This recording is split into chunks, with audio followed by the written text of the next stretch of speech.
కరీంనగర్ రామ్నగర్ లోని వేద ఉన్నత పాఠశాలలో ద్వాదశ జ్యోతిర్లింగాల ప్రదర్శన ఘనంగా నిర్వహించారు.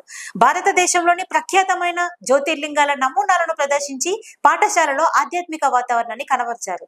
వేదం పాఠశాలల కరెస్పాండెంట్ బొమ్మ శ్రీనివాస్ గౌడ్ మాట్లాడుతూ ఈ ఆధ్యాత్మిక కార్యక్రమం ద్వారా సమాజంలో విలువలు, విద్యార్థులలో, తల్లిదండ్రులలో ఆధ్యాత్మిక భావనను కలిగించుటకు ఎంతో ఉపయోగపడుతుందని, భారతదేశంలోని వివిధ ప్రాంతాల్లో ఉన్నటువంటి జ్యోతిర్లింగాలను అందరూ దర్శించలేని పరిస్థితిలో ఉన్న వారికి ఒకే దగ్గర ఏర్పాటు చేసి దర్శనం కలిగించడం ఎంతో ఆనందాన్ని కలిగిస్తుందని కరెస్పాండెంట్ బొమ్మ శ్రీనివాస్ గౌడ్ అన్నారు.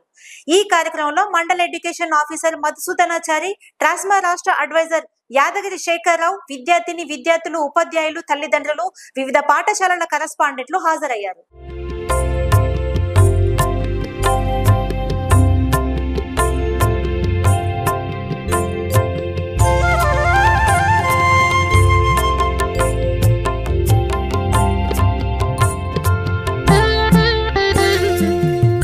ఉన్నత పాఠశాల రామ్నగర్లోని ద్వాదశ జ్యోతిర్లింగాలను ఏర్పాటు చేయడం జరిగింది. ప్రస్తుతం ఉన్న పరిస్థితుల్లో విద్యార్థులు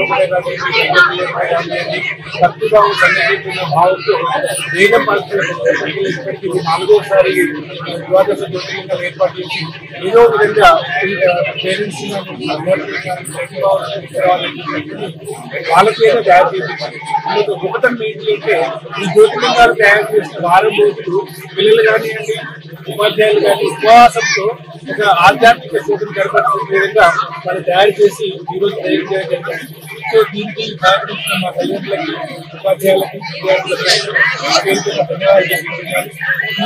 కార్యక్రమానికి ముఖ్య అతిథిగా పిలువ వచ్చిన మా ఎంఈఓ గారికి, ట్రాస్మా శేఖరన్న గారికి, మా కరెస్పాండెంట్లకి ధన్యవాదాలు.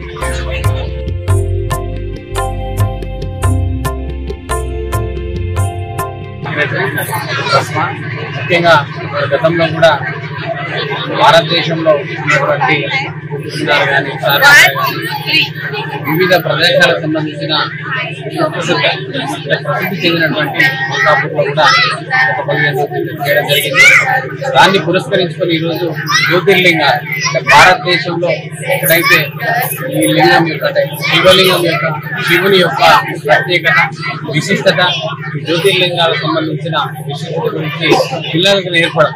ముఖ్యంగా ఇది సాంప్రదాయం, సంస్కృతి, శివుని యొక్క అవతారం కానీ, శివపార్వతుల యొక్క వీధి అంటే కార్యక్రమాలకు అడ్మినిస్ట్రేషన్ ఈ ముల్లోకాల నైలేని ఉండే కాబట్టి ముఖ్యంగా తనకు అడ్మినిస్ట్రేషన్ పవర్ ఉంటుంది కాబట్టి ప్రతి వ్యక్తికి అడ్మినిస్ట్రేషన్ అనేది మోస్ట్ ఇంపార్టెంట్. అంటే ఏ పని చేసినా అది వ్యవసాయ రంగం కానీ, పాలక వర్గం కానీ, పాలకులు కానీ, సమాజంలో బ్రతుకుతున్న అంటే ఈవెన్ కుటుంబంలో కూడా అడ్మినిస్ట్రేషన్ అనేది మోస్ట్ ఇంపార్టెంట్.